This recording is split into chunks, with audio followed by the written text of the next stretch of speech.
होती। कभी कभी कन्हैया परेशान भी कर लेते, जाना इस तरफ है पुष्प इस कान में लगा लेते थे। बड़ा प्रेम हो जाता है गोपांगना में और भगवान श्री श्याम सुंदर में। अनेक अनेक लीलाओं को परमात्मा करते हैं। एक दिन क्या होता है, भगवान श्याम सुंदर अपने बलराम जी और अपने गोप ग्वालों के साथ वन में गायें चराने जाते हैं और उसी वन में नाना प्रकार के सुंदर फल लगे हुए थे।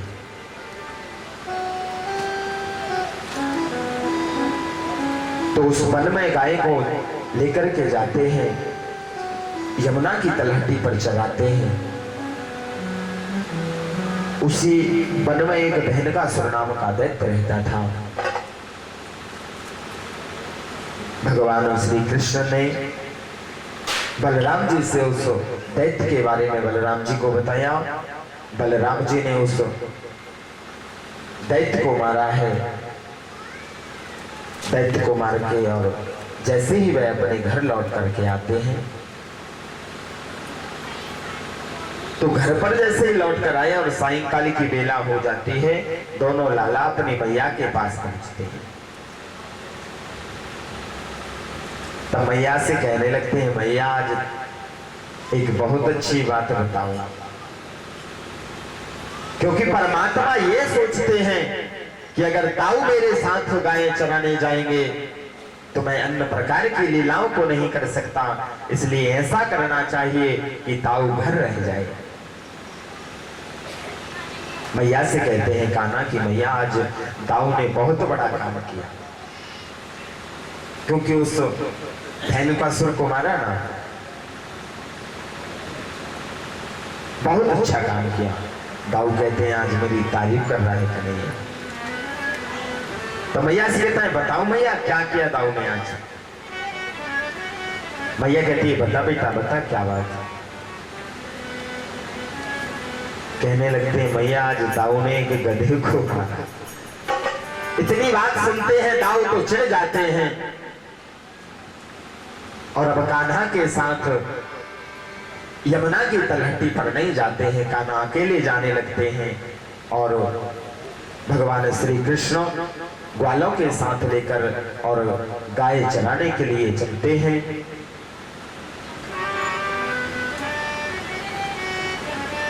वहां पर जाकर के नाना प्रकार के दैत्यों का संहार किया। बकासुर प्रणावत आदि सभी दैत्यों का अगासुर का संहार किया परमात्मा ने।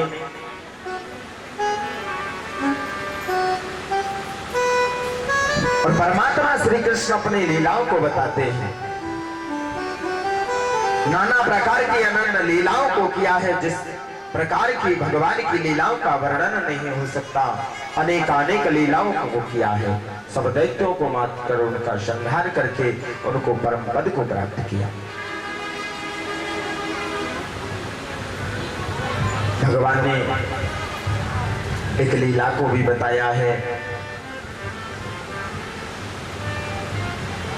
भगवान कहते हैं कि एक समय और सारे वृंदावन में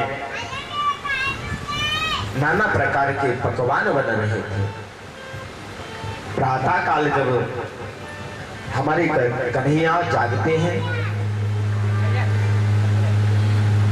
तो नाना प्रकार की खुशबुओं को लेकर के और कन्हैया कहते हैं कि प्रभु, हे मैया, हे बाबा, ये किस प्रकार की खुशबू आ रही है? क्या बात मांगे? राधे राधे राधे राधे।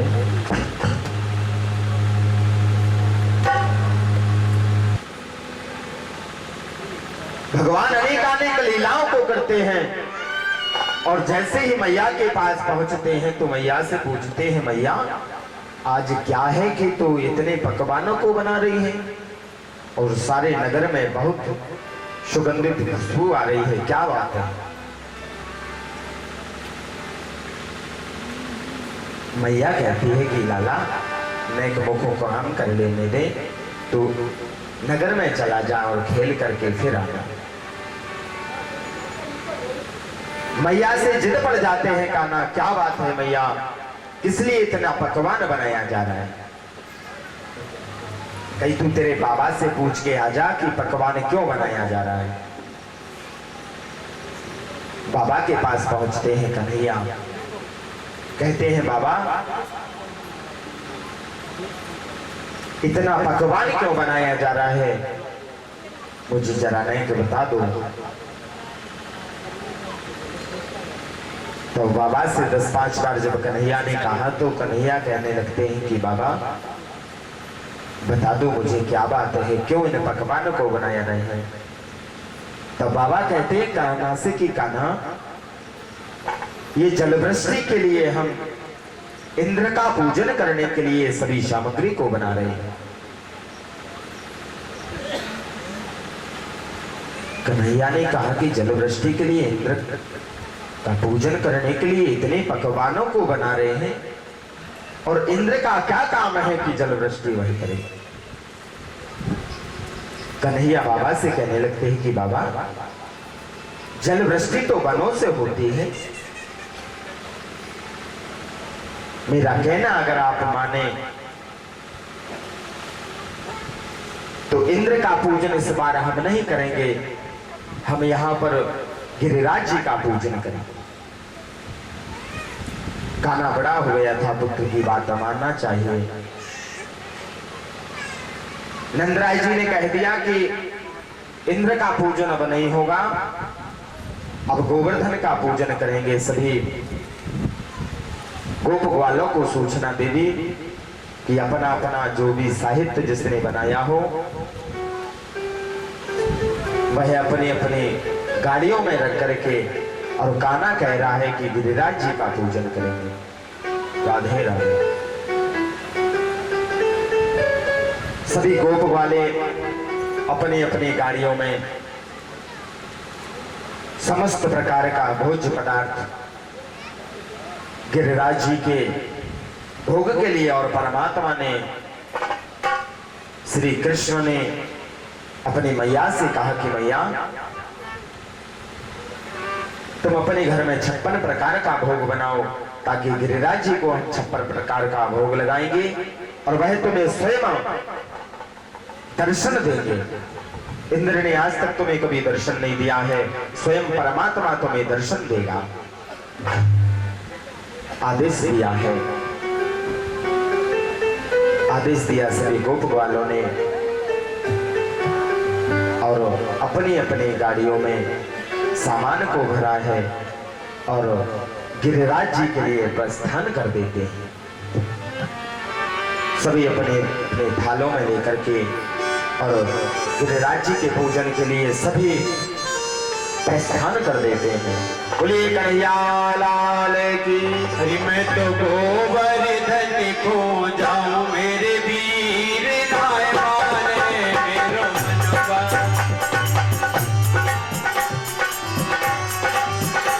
हीरे नाय माने मेरो मनवा, मैं तो गोवर्धन माने मेरो मनवा, ना माने मेरो मनवा, ना माने मोरो मनवा, हो ना माने मेरो मनवा। मैं तो गोबर, मैं तो गोबर, मैं तो गोवर्धन को जाऊं मेरे वीर नाय माने मेरो मनवा।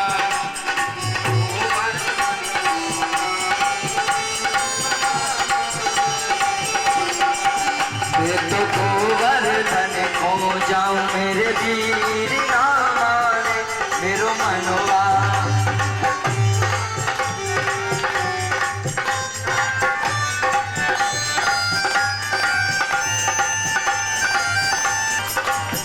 मैं तो गोवर्धन को जाऊं मेरे वीर हाय ना माने साथ कोस की पर कृपा 7 कोस की। और मैं तो मानसी गंगा नहा मेरे वीर राम। मैं तो गोवर्धन को वीर राम मेरे गंगा। मैं तो गोवर्धन को मेरे वीर राम मेरे गंगा। मैं तो गोवर्धन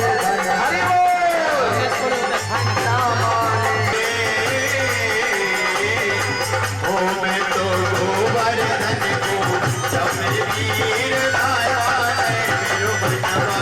मैं तो गोवर्धन इस प्रकार सभी लोग और परमात्मा दर्शन देगा। इस गिरिराज में परमात्मा ने कहा दर्शन दिया। पूजन करवाइए यजमान जी को बुला करके। सभी लोग बड़े भाव से और गिरिराज जी का पूजन करते हैं। उन्होंने किया गिरिराज जी में भगवान ने स्वयं ने अपना एक स्वरूप सभी गोप ग्वालों को दिखाया और एक से वह अपना मैया के पास खड़े होकर के और भगवान का पूजन कर रहे हैं।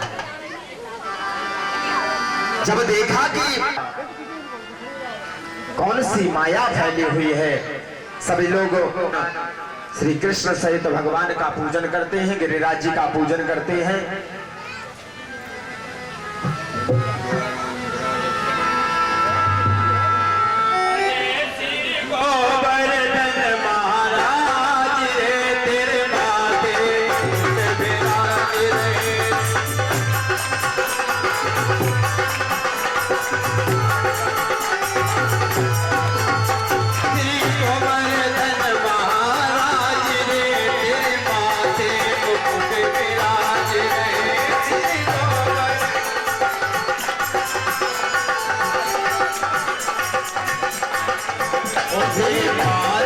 मुकुट विराज रहे तेरे माथे मुकुट विराज रहे तेरे माथे मुकुट विराज रहे तेरे माथे मुकुट विराज रहे तेरे माथे मुकुट विराज रहे तेरे माथे मुकुट विराज रहे तेरे राज तेरे माथे मुकुट विराज रहो श्री गोवर्धन महाराज तेरे माथे मुकुट विराज रहे श्री गोवर्धन महाराज तेरे माथे मुकुट विराज रहे तेरे माथे मुकुट विराज रहे तेरे माथे मुकुट विराज रहे तेरे माथे श्री गोवर्धन महाराज तेरे माथे मुकुट विराज रहे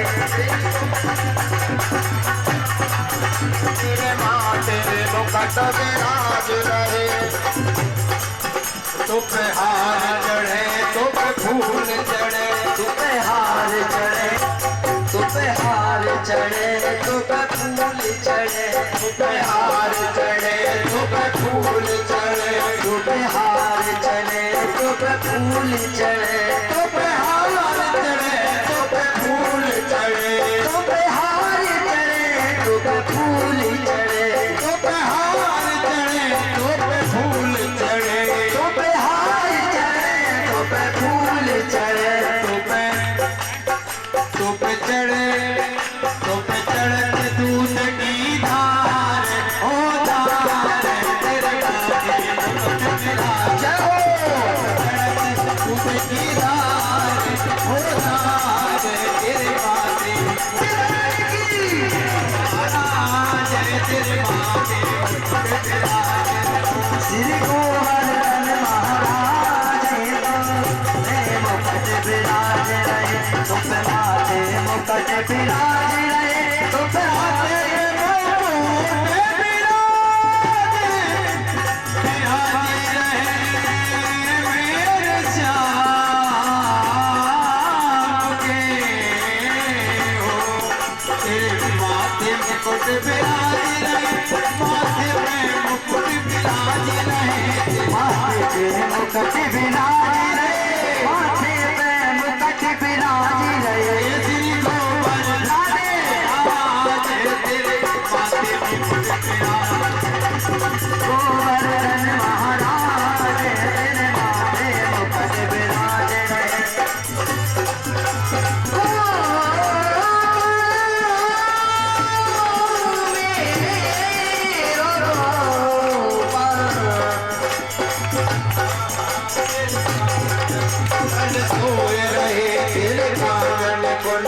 सोए रहे, कुंडल सोए, मेरे कान में कुंडल सोए रहे, कुंडल सोए रहे, तेरे कानों में कुंडल सोए रहे, तेरे कानों में कुंडल सोए रहे,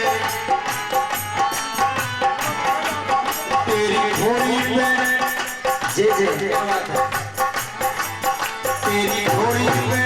तेरी घोड़ी पे हीरा लाल, ओ लाल, तेरे हाथी मुकुट विराजे, तेरी घोड़ी पे हीरा लाल, ओ लाल, तेरे हाथी मुकुट विराजे रे। धन महाराज तेरे माथे मुकुट विराज रहे, तेरे गोवर्धन महाराज तेरे माथे मुकुट विराज रहे, तेरे तेरे गले में कंठा सोए रहो, मेरे गले में कंठा सोए रहो, तेरे गले में कंठा सोए रहो, तेरे गले में कंठा सोए रहो, तेरे गले में कंठा सोए रहो, तेरी झांकी जय जय तेरी झांकी जय रहो, तेरी झांकी बनी विशाल विशाल, तेरे माथे मुकुट तेरी झांकी बनी विशाल, तेरे माथे तेरे माथे मुकुट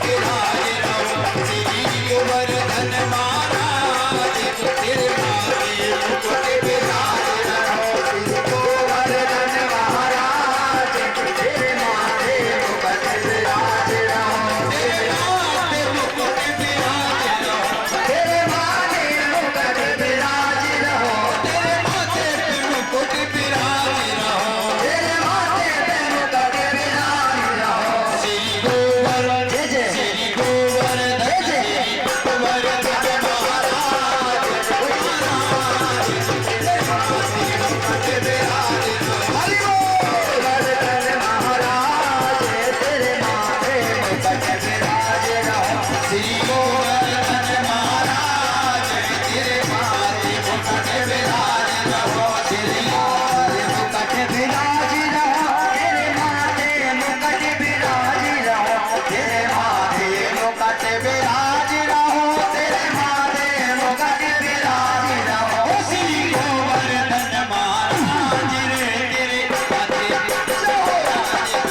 श्री गोवर्धन महाराज तेरे माथे मुकुट विराज रहो, धन महाराज तेरे माथे मुकुट विराजे रहो, श्री गोवर्धन महाराज तेरे माथे मुकुट विराजे रहो, श्री गोवर्धन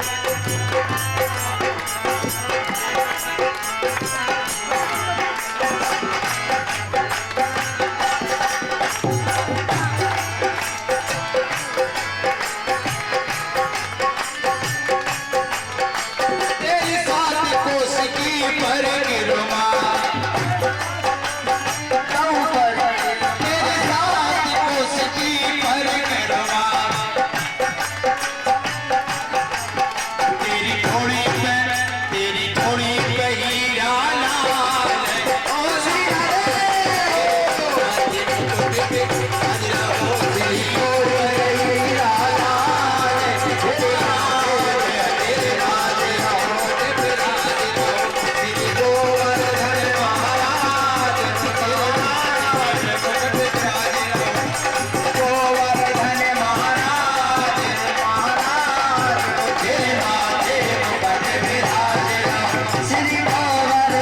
महाराज तेरे माथे विराज रहो, श्री गोवर्धन महाराज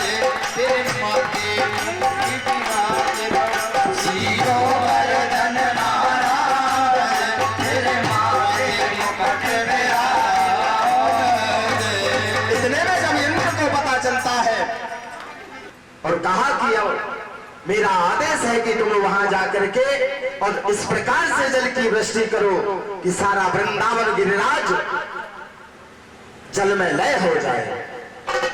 इंद्र की आज्ञा पाकर के और सप्त मेघों ने जल वृष्टि करना प्रारंभ कर दिया। जैसे ही जल वृष्टि करना प्रारंभ किया तो सभी इतनी देर नहीं लगी थी, उंगली पर धारण कर लिया है।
जब इंद्र ने इस प्रकार से मेघों से वर्षा की, सभी को उनके समक्ष बुला लिया। सभी उस प्रलय कालीन मेघों के जल से बच जाते हैं और परमात्मा की माया के द्वारा इंद्र ने जब देखा कि मेघों का जल समाप्त हो गया तो वह स्वयं वहां आकर के और परमात्मा श्री कृष्णचंद्र का पूजन करते हैं, वंदन करते हैं, आरती करते हैं। श्रीराज जी का पूजन हुआ, तब से इंद्र का पूजन होना बंद हो जाता है। अब हमारे कान्हा को बिठा दें और जब परमात्मा अपने मन में विचार कर लेते हैं कि अब मेरा जाने का समय हो गया, तब सभी गोपांगनाएं, मैया यशोदा, बाबा सभी प्रेम में इतने विभल हो जाते हैं कि कान्हा अगर एक क्षण के लिए और मैया से दूर हो जाता है तो मैया एक क्षण के लिए भी कान्हा से दूर नहीं। गोपांगनाओं के साथ कई प्रकार के रासों को रचाया परमात्मा ने और बहुत प्रकार से विहार किया। कदम के वृक्ष के ऊपर बैठ करके परमात्मा ने सबको अपनी वंशरी का सुर सुनाया। राधा के साथ भी परमात्मा ने बहुत प्रकार से लीलाएं की। गर्ग संहिता में एक बात आती है, मैं आप लोगों को बता देता हूँ। किन्हीं किन्हीं लोगों का ऐसा कहना है कि राधा का विवाह कान्हा के साथ नहीं हुआ, लेकिन राधा का विवाह कान्हा के साथ हुआ है। ये गर्ग संहिता का कथन है। जब कान्हा छोटी अवस्था में थे तब तो बाबा नंद कान्हा को अपने कंधे पर बिठा करके और घुमाने ले जाया करते थे। और एक बात और है कि राधा जी हमारे कान्हा से बड़ी थी। ऐसा कुछ नहीं है, छोटा बड़ा होने से कोई मतलब नहीं है। परमात्मा ये कहता है कि प्रेम ना ही तो छोटे बड़े को देखता है, ना धनी को देखता है, ना गरीब को देखता है। प्रेम तो प्रेम है। भगवान श्री कृष्ण ने राधा जी के साथ विवाह किया है। कैसे हुआ, कब हुआ, मैं संक्षिप्त में आपको 1 मिनट में बता देता हूँ। बाबा नंदो कान्हा को एक बार भ्रमण कराने के लिए ले गए और भांडरिक वन में जाकर के राधा मिल जाती है और राधा ने उस लाला को बाबा नंद से ले लिया। वह कहने लगती है कि बाबा इस लाला को मुझे दे दो, कुछ देर रखने के बाद मैं तुम्हारे कान्हा को और भवन में पहुंचा दूंगा। राधा ने लाला को लिया है और उस भांडरिक वन में जाकर के भगवान ने अपना जो स्वयं स्वरूप था उसको धारण किया है ब्रह्मा जी के द्वारा। और भगवान श्री कृष्ण और राधा जी की भावर और फेरे का कार्यक्रम हुआ है। वहां पर भगवान श्री कृष्ण और राधा का विवाह हुआ है। अगर आप विस्तृत इस बात को सुनना चाहें तो कथा के बाद मैं आप लोगों को बता दूंगा, कहां कब कैसे कितने समय में सब कुछ बता दूंगा। शंका की बात नहीं है। राधा जी और भगवान कृष्ण का विवाह हुआ है और जैसे ही विवाह संपन्न हो जाता है, युगल छवि को लेकर सभी देवताओं ने पुष्पों की वर्षा की। कन्हैया ने फिर शिशु का रूप धारण कर लिया और राधा जी भवन में लेकर के चली जाती है। इस प्रकार से राधा और कृष्ण का विवाह संपन्न होता है। अब जब वहां पर कंस ने षड्यंत्र रचा है कि किस प्रकार से उस नंदराय के यहाँ उस पोते का वध हो सकता है, पुत्र का वध हो सकता है, सभी सभासदों ने इस प्रकार की बात को सोचा है कि यहाँ पर एक धनुष यज्ञ रखा जाए और वहां से कृष्ण और बलराम को बुलाया जाए। इस प्रकार से यज्ञशाला की रचना होती है। कृष्ण बलराम को बुलाने के लिए अक्रूर जी महाराज को भेजा जाएगा। वहां पर सभी प्रकार की व्यवस्थाओं को किया है। एक कुबले व्यापीठ नाम का हाथी था। उस हाथी को, वह पागल हाथी को मदिरा का पान करा करके और यज्ञशाला के द्वार पर खड़ा कर दिया कि जब द्वार से प्रवेश करेगा उसी क्षण ये पागल हाथी कृष्ण और बलराम का वध कर देगा। लेकिन देखिए, परमात्मा को कोई मारने वाला इस संसार में नहीं है।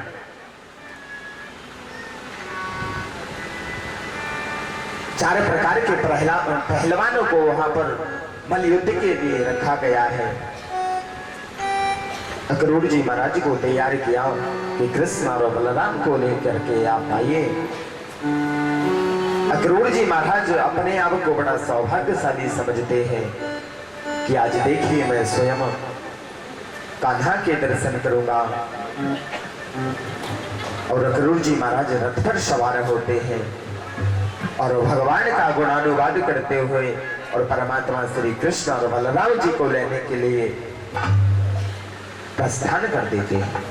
मार्ग में भगवान का गुणानुवाद करते हुए आते हैं और अक्रूर जी सोचते हैं कि मैं बाबा नंद और यशोदा से कैसे कहूंगा कि मैं तुम्हारे लाला को लेने के लिए। जैसे ही अक्रूर जी महाराज और नगर में प्रवेश करते हैं, सभी गोप गोपांगना उन्हें और एक अज्ञात पुरुष को उस नगर में आता हुआ देखा कि नंदराय के यहाँ कोई रथ पर आरूढ़ होकर के आया है और ये भी सुना है कि वह कृष्ण और बलराम को ले जाने के लिए आया है। बड़ा ही स्वागत किया है अक्रूर जी महाराज का। स्नानादि भोजन कृत्य से निवृत्त कि आप मेरे पुत्र को ले जाने के लिए आए। इतने दिन मैंने उसको पाला, इतने दिन उसको अपने हृदय के पास रखा, और आप मेरे पुत्र को ले जाना चाहते हैं। मेरा पुत्र मेरे ही पास रहेगा। बहुत प्रकार से क्रूर जी महाराज जी ने समझाया। यशोदा जी और बाबा नंद नहीं मानते हैं। उसी क्षण क्रूर जी ने कह दिया यशोदा जी से कि यशोदा, इतना प्रेम तुम तुम्हारे पुत्र से करते हो, अगर मैं सत्य बात तुमको बता दूंगा तो तुम्हारा प्राण निकल जाएगा। क्रूर जी कहते हैं कि यशोदा, मैं तुमको एक गुप्त बात बता देना चाहता हूं। जिसको तुमने इतने समय तक अपने पास रखा है, यह तुम्हारा पुत्र नहीं है, यह किसी और का पुत्र है। इस बात को जब क्रूर जी ने और यशोदा के समक्ष कहा, यशोदा जी की आंखों से आंसू गिरने लगते हैं। यशोदा जी कहती है कि क्रूर तुमको समझ में नहीं आता। तुम कहते हो कि कान्हा मेरा पुत्र नहीं है। क्रूर जी कहते हैं मैंने सत्य बता दिया और कान्हा को मैं ले जाकर ही रहूंगा, क्योंकि कब कान्हा के आगे का कार्य जो कान्हा को करना है वह यहां से जाने के बाद ही होगा। कान्हा को पता चलता है कि काका मुझे लेने के लिए आए हैं। मैया को समझाया है कन्हैया ने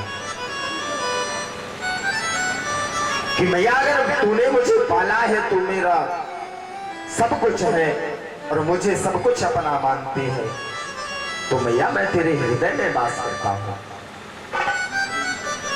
और तू मेरे हृदय में वास करती है। बड़ा रुदन करती है मां। बाबा नंद भी रोने लगते हैं कि अक्रूर तुमने मेरे साथ अच्छा नहीं किया। भगवान श्री कृष्ण ने समझाया है, बलराम जी ने समझाया है कि मैं कान्हा के साथ जा रहा हूं। मथुरा में यज्ञ है, उस यज्ञ को देख करके मैं पुनः लौट करके तुम्हारे पास आ जाऊंगा। जब गोपांगनाओं को, गोपियों को पता चलता है कि कान्हा हमको छोड़कर जा रहा है, प्रातः काल होता है, जब यशोदा जी और बाबा नंद कह देते हैं कि जब कान्हा मेरा पुत्र नहीं है तो मैं इसको रोकने वाली कौन होती। कान्हा ने अपनी मैया को हृदय से लगाया, मैया मैं तेरा ही पुत्र हूं, जिसने जिसका भरण पोषण किया, जिसने जिसको पाला वही उसकी मां है। और भैया मैं तुझे वचन देता हूं कि मैं तेरा ही पुत्र रहूंगा और मैं तुझे छोड़ करके नहीं जा रहा हूं, अवश्य लौट करके वापस आऊं। बताइए, जिस मां का पुत्र मां को छोड़ करके जाता है, उस मां की क्या मनोवृत्ति होती है। यशोदा जी की आंख में अश्रु की धारा लगी, कान्हा भी रोने लगती। हे मां, अभी तक तूने मुझे अपने हाथ से खिलाया, अब वहां मथुरा में कौन अपने हाथ से खिलाएगा। हृदय से लगा करके यशोदा जी रोती। बाबा कहते हैं कि अब अक्रूर ने कह दिया कि जब तू हमारा पुत्र नहीं है तो तुझसे प्रेम लगाने में भी कोई फायदा नहीं। प्रेम इसको कहते हैं, इसी का नाम प्रेम है। व्यक्ति दो ही समय केवल रोता है, जिससे वह प्रेम करने लगता है और उससे वह अलग हो जाता है। उस समय की व्यवस्था को देख करके अगर सच्चा प्रेम है तो हृदय टूट जाता है। बाबा नंद भी टूट जाते हैं। मैया यशोदा रोती है, कहती है कि कान्हा इतने दिन तक तू मेरे हृदय के पास रहा, अब इतनी दूर मुझे छोड़ करके जा रहा है। कान्हा यह मैं किसके सहारे पर रहूं? कान्हा कहता है मैया मैं तुझे छोड़ करके नहीं जा रहा हूं, जब तू मुझे पुकारेगी मैं तेरे सामने खड़ा नजर आऊंगा। लेकिन जाना था कन्हैया को बहुत समझाया। प्रातः काल जो रथ पर आरूढ़ होकर के वह कान्हा रथ पर बैठता है, सभी गोपांगनाएं आ जाती हैं। अक्रूर जी से कहती हैं कि तुम बड़े दुष्ट हो, हमारे प्रेम को हमसे छीन करके ले जाते हैं, और जो जिसके प्रेम को छीन करके ले जाता है उससे बड़ा दुष्ट संसार में कोई नहीं। राधा जी रथ के सामने आकर के खड़ी हो जाती है, कहते हैं कान्हा राधा को छोड़ करके तुम मथुरा जा रहे हो, अब ये राधा तुम्हारे बगैर इस संसार में जीवित नहीं रह सकती। अनन्य प्रेम था राधा और कृष्ण के बीच। राधा कहती है कौन मुझे अब बंसी सुनाएगा? दुख का निवारण केवल प्रेम ही कर देता है, और इस संसार में ऐसी कोई चीज नहीं। पुत्र माता को छोड़ करके जा रहा है, बताइए उस माँ की क्या मनोवृत्ति हो? उस माता का हृदय कहां तक धीर रखेगा जिस माता ने राधा भी रोने लगती है कि राधा कान्हा को नहीं करना था, और प्रेम लगा करके जो बिछोई कर लेता है कान्हा, उससे बड़ा पापी संसार में कोई नहीं। मां को छोड़ दिया, इसको छोड़ दिया जो तुम्हारे सहारे से जीवन में, और अपना एक एक पल तुम्हारे सहारे निकाल रही, उसको तुमने छोड़ दी। सभी गोपांगनाएं रथ के आसपास थी, कुछ गोपांगनाएं रास्ते में लेटे जाती। कान्हा रथ के ऊपर से उतरा, राधा को अपने हृदय से लगाए कि राधा तुम किसी प्रकार की चिंता ना करो, मैं तुम्हें वचन देता हूं कि अब से तुमको दर्शन देने के लिए यहां आया हूं। गोपांगनाएं रास्ते में लेट जाती हैं। अक्रूर जी से कहने लगते हैं कि अक्रूर अगर तुम हमारे कान्हा को ले जाना चाहते हो तो हमारे ऊपर से रथ को निकाल दो, तब कान्हा को ले जा सकते। अक्रूर जी कान्हा की ओर देखते हैं, कान्हा कहते हैं कि काका मैं सब सकता हूं, क्योंकि कान्हा प्रेम के बंधन में तो बंधा है। प्रेम के बंधन में जब भगवान बंध जाता है तो वह प्रेम का बंधन ऐसा होता है कि जब दूर होने पर जो कष्ट होता है वह कष्ट कान्हा को भी।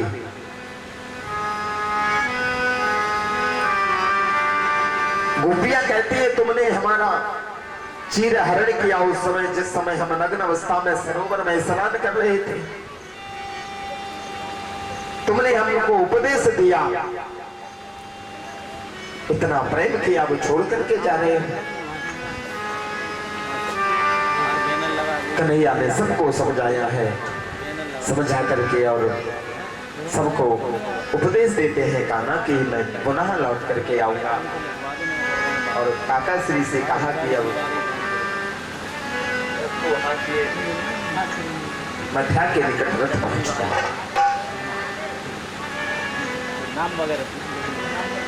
जैसे ही अक्रूर जी एक नदी के स्थान में पहुंचते हैं, अक्रूर जी की बुद्धि में आता है कि यह परमात्मा है या कौन है। इसने कितना प्रेम किया।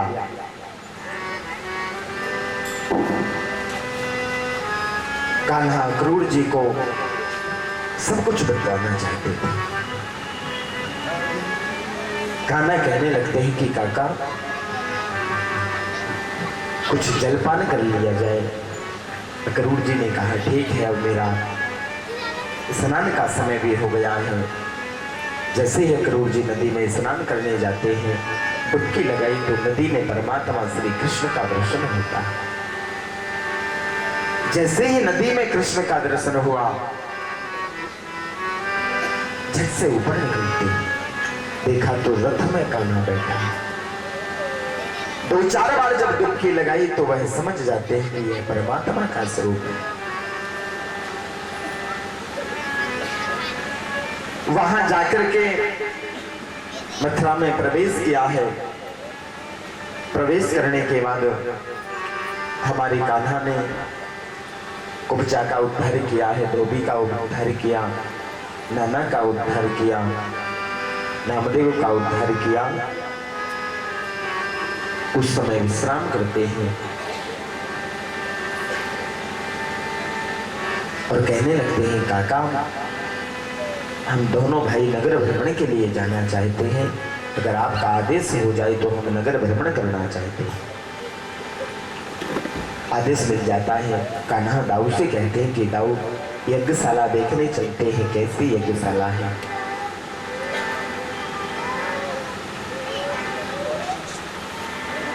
भगवान श्री कृष्ण यज्ञशाला में के द्वार पर पहुंचते हैं। वहां पर कुबलिया पीठ नाम का हाथी था, वह मदरा का पानी किए हुए था। परमात्मा ने उसका उद्धार किया, भगवान बलराम जी ने उसका उद्धार किया। जैसे ही अंदर प्रवेश किया, धनुष रखा हुआ था, उसका खंडन कर दिया परमात्मा श्री कृष्ण ने। और जैसे ही खंडन किया है, कंस के आदेश से वह चारों पहलवान, चारों मुष्टिक आदि पहलवानों के साथ भगवान श्री कृष्ण और बलराम जी का युद्ध हुआ है।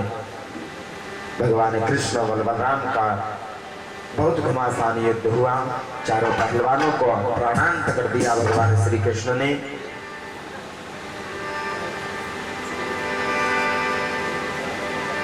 प्राणांत कर दिया है। इसके बाद भगवान श्री कृष्ण ने और कंस का उद्धार करना चाहा है। कंस ऊपर सिंहासन पर विराजमान है और भगवान श्री कृष्ण ने छलांग मार करके और कंस के सिंहासन के ऊपर आरूढ़ हो जाते हैं। भगवान श्री कृष्ण ने अपनी लीला को दिखाते हुए और कंस का हाथ पकड़कर और सिंहासन से नीचे कर दिया। भगवान श्री कृष्ण ने जैसे ही सिंहासन से नीचा किया, उसी क्षण उसका मुकुट गिर जाता है। भगवान श्री कृष्ण सारी यज्ञशाला में कंस को घसीटते रहे। घसीटते हुए जब समय आता है, भगवान श्री कृष्ण ने अपनी मुष्टिका का प्रहार किया और कंस की छाती में माला, तो कंस यम शग्नम हो गया, मृत्यु को प्राप्त हो गया। बोलिए राधा कृष्ण भगवान की, बलराम जी की जय, हलधर की जय। गोविंद बोलो, गोपाल बोलो, राधा रमन हरि गोविंद बोलो, गोविंद गोविंद बोलो, गोपाल बोलो, राधा रमन हरि गोविंद बोलो, गोविंद बोलो, गोपाल बोलो, राधा रमन हरि गोविंद बोलो।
गरुड़ जी महाराज के घर जाते हैं और बंदी गृह में सुरसली जी महाराज का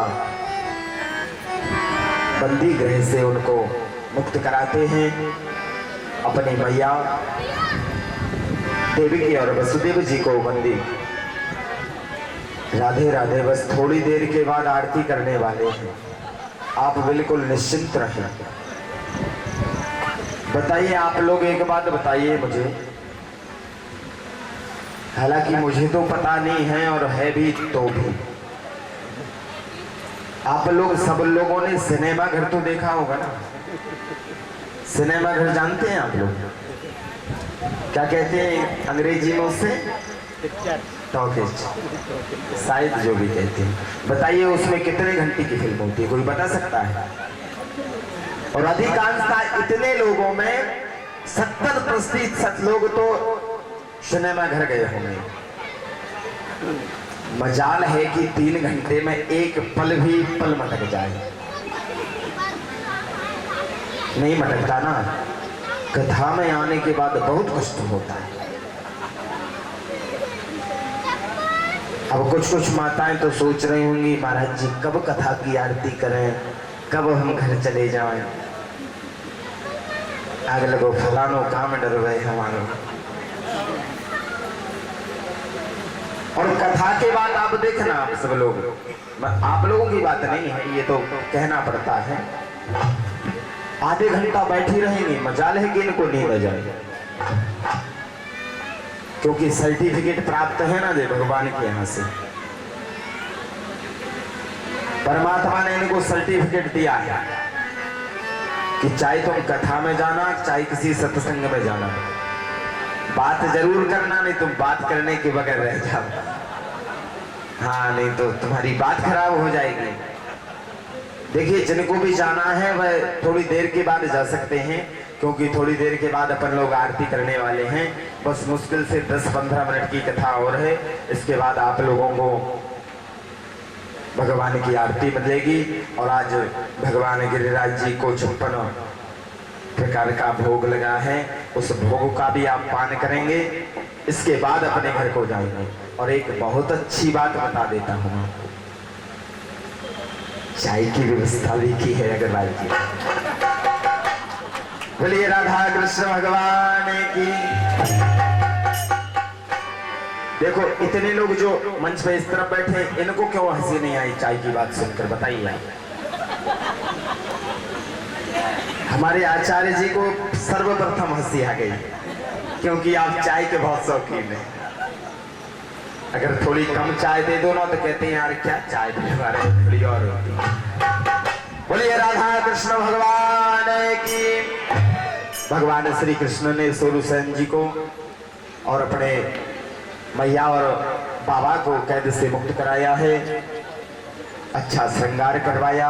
कुछ समय बीतता है, भगवान कृष्ण और बलराम जी गुरुकुल में जाते हैं, वहां पर जाकर के और नाना प्रकार से और गुरुओं की शरणागति प्राप्त करते हैं। गुरुओं की शरणागति प्राप्त करने के बाद सर्वांग विद्वता को वह हासिल कर लेते हैं, क्योंकि साक्षात परमात्मा है, लेकिन गुरु बनाना अनिवार्य रहता है। इसलिए भगवान गुरु बनाया। कुछ समय बीत जाता है, कुछ समय बीतने के बाद और भगवान श्री कृष्ण को अब राधा की याद सताने लगती है, गोपियों की याद सताने लगती है और सर्वप्रथम मैया की याद सताती है।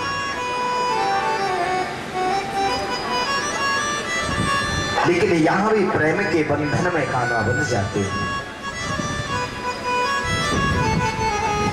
और उद्धव जी को बुलाया है भगवान ने।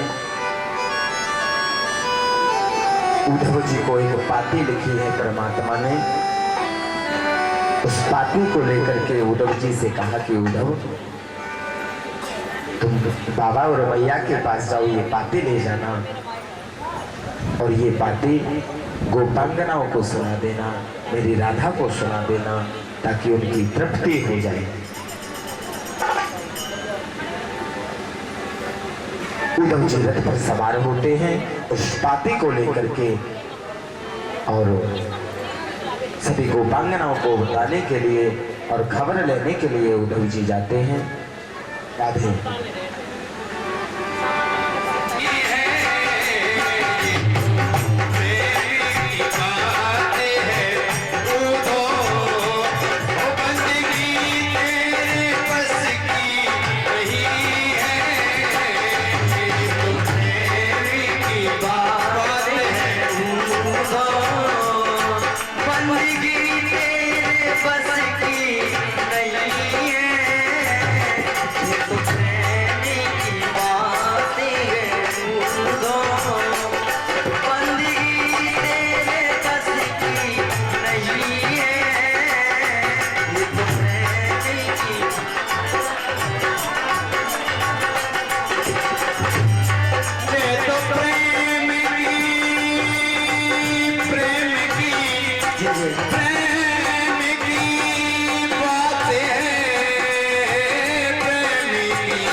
सौदे आशिकी